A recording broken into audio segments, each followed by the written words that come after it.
అండి, ఈ blouse urgent blouse కుట్టాలండి. ఇది అర్జెంట్ బ్లౌజ్, దీని పైపింగ్ వేసి కుట్టాలి.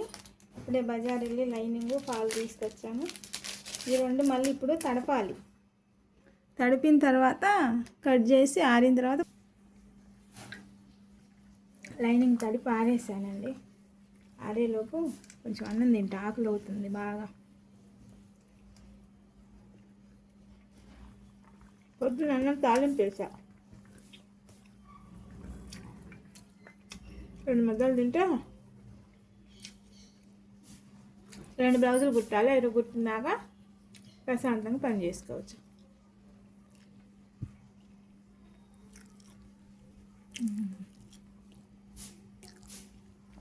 పప్పు కాకరకాయ అసలు సూపర్ ఉందండి. కాకరకాయ సన్న ముక్కలు కట్ చేస్తే బలి ఉంటుంది. సప్పటిపప్పు కాకరకాయ చూడండి, చిన్న చిన్న ముక్కలు కట్ చేశాను, చాలా బాగుంది.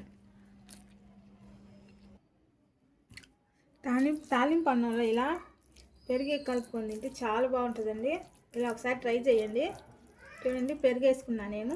పొద్దున అన్నం తాలింపు వేసాను, అది కొంచెం పప్పు కారం కలుపుకొని మళ్ళీ ఇప్పుడు పెరుగు వేసుకున్నాను. చాలా టేస్ట్ మాత్రం సూపర్ ఉంటుంది. ఒకసారి ట్రై చేయండి.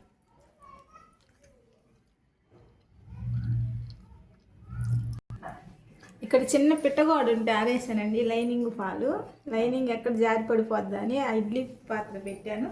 ఆరిపోయింది, తీద్దాం. మనకి లైనింగ్ ఒకటే అవసరం, ఫాల్ కొంచెంసేపు ఉన్నా పర్వాలేదు.